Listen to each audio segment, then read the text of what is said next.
കൂട്ടുകാരെ, ഇന്നും പതിവ് പോലെ ഞാൻ വിളവെടുപ്പാൻ തന്നെയാണ് നടത്തണത്. വിളവെടുക്കാനായിട്ട് ഞാൻ എൻ്റെ വെളിയിലോട്ട് ഇറങ്ങിയതാണ്. പീച്ചിങ്ങയാണ് കാച്ചിരിക്കണത് ഞാൻ കാണിക്കണം. പീച്ചിങ്ങ അതാ വെണ്ടയെ കൂടെയൊക്കെ പടന്ന് കിടക്കണ പീച്ചിങ്ങ. അത് ഇത്തിരി മുറ്റിപ്പോയി. അതിന് വിത്തിനെടുക്കാൻ വേണ്ടി അങ്ങ് ഇട്ടേക്കുകയാണ്. പീച്ചിങ്ങ എന്ന് പറയുമ്പോൾ ഈ പിഞ്ചാണെങ്കിൽ നമുക്കത് കറി വയ്ക്കാൻ കൊള്ളാവുള്ളൂ. പിന്നെ മുറ്റിയാൽ പിന്നെ ചവിരി പോലെ ആയിപ്പോവും. അത് നമുക്ക് കൊള്ളില്ല കറിക്ക്. അപ്പോൾ അത് മുറ്റിപ്പോയി. ഇനി പിഞ്ചുണ്ട് ഇതിൽ. ഇന്നത്തെ ആവശ്യത്തിന് പറിക്കാനുള്ള സാധനം ഇതിലുണ്ട്. അതിപ്പോൾ എന്താണ്ട് ഈ വാഴയെ കൂടെയൊക്കെയാണ് കിടക്കണം.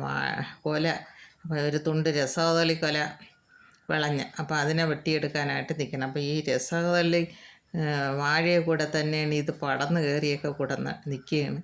എന്നാലും ഇന്ന് നോക്കിയപ്പം കൊല വിളഞ്ഞിരിക്കുന്നു. അത് കൊലയും വെട്ടി കായും ഇന്നത്തെ ആവശ്യത്തിന് പീച്ചിങ്ങയും പറിക്കാം. പീച്ചിങ്ങ പച്ചടി വയ്ക്കാം, അല്ലെങ്കിൽ പീച്ചിങ്ങ പച്ചടിയും വയ്ക്കാം, തോരൻ വയ്ക്കാം, മെഴുക്ക് പുരട്ടാൻ, ഇതിനെല്ലാത്തിനും കൊള്ളാം. അധികം മുറ്റാത്ത കാ വേണം നമ്മൾ അത് ആവശ്യത്തിന് എടുക്കാനായിട്ട്. അതായത് രസകദളി കൊല വിളഞ്ഞ് പഴുപ്പിക്കാൻ പാകമായി നിൽക്കുക തന്നെ. കായ ഇത്തിരി ചെറുതായിപ്പോയി. അങ്ങനെ അതാണ് കൊലയാണ് വെട്ടിയെടുക്കണത്. അപ്പം ഇത് എല്ലാം നമ്മുടെ സ്വന്തം ആവശ്യത്തിന് നമ്മളെല്ലാം കൃഷി ചെയ്താണ് ഞങ്ങൾ എടുക്കണത്.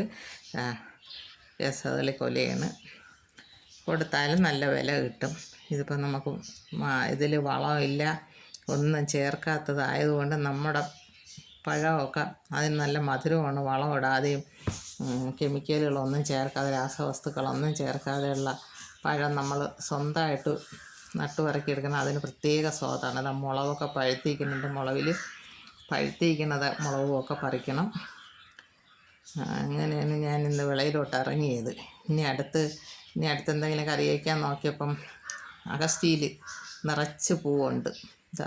അഗസ്റ്റിപ്പൂ വെള്ളയും വിരിഞ്ഞ് തുടങ്ങിയിട്ടുണ്ട്. സീസണായി. ഇതിപ്പം ചുവന്ന അഗസ്റ്റിയിൽ എപ്പോഴും സീസണല്ല, എപ്പോഴും പൂവാണ്. അത് ഇന്നും ഒരു പുരട്ട തോരന എന്താ വയ്ക്കാനുള്ളതും ഇന്നത്തേലും കിട്ടുന്നത്. ഇത് ചുവപ്പാണ്, സീസണല്ല. അത് എപ്പോഴും കായ്ക്കും ഈ ചുവന്ന അഗസ്റ്റി. ചുവപ്പും കൊണ്ട് ഒരു റോസ് കളറിലുള്ളതും എപ്പോഴും കായ്ക്കുന്നതാണ്. അതേസമയം വെള്ളയാണെങ്കിൽ സീസണാണ്. ഇപ്പം പൂ വിരിഞ്ഞ് തുടങ്ങിയിട്ടുണ്ട് വെള്ള. അത് എൻ്റെ വീട്ടിലെനിക്കുണ്ട്. വലിയ മൂട് പൂത്ത് തുടങ്ങി. അത് തോട്ടയൊക്കെ കെട്ടി പറിച്ചാലേ പറ്റുള്ളൂ. ഈ ചുവപ്പ് തയ്യായിരിക്കുമ്പോഴേ നമുക്ക് പൂക്കും. ചുവപ്പ് അങ്ങനത്തെ ഒരു ഇനമാണ് ചുവപ്പ്. വെള്ള അതല്ല, നല്ല വലുതായാലേ നമുക്ക് വെള്ള പൂവ് പറിക്കാൻ ഒക്കുള്ളൂ. അത് വർഷത്തിൽ ഒരു 2-3 ദിവസത്തെ പൂ കാണും. അത് ഇനിയിപ്പം എന്താ പൂത്ത് തുടങ്ങാൻ സമയമായി. അങ്ങനെ ഇതിപ്പോൾ ഇന്നൊരു നല്ല കറിക്കുള്ള പൂവ് എനിക്ക് കിട്ടിയിട്ടുണ്ട്. പറിച്ചെടുക്കണം. ഇതൊക്കെ നമ്മൾ നട്ടുപിടിപ്പിച്ചിരുന്ന നമ്മുടെ ആവശ്യത്തിനെല്ലാം.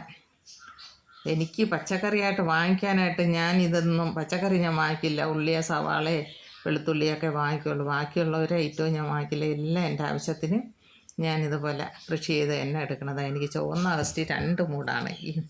അതിൽ പറിച്ചതിലും ഇത്തിരി തോനെ പൂവുണ്ടായിരുന്നു. ഇതിൽ പൂ കുറവ്, മുട്ടുകളാണ് നിൽക്കുന്നത്.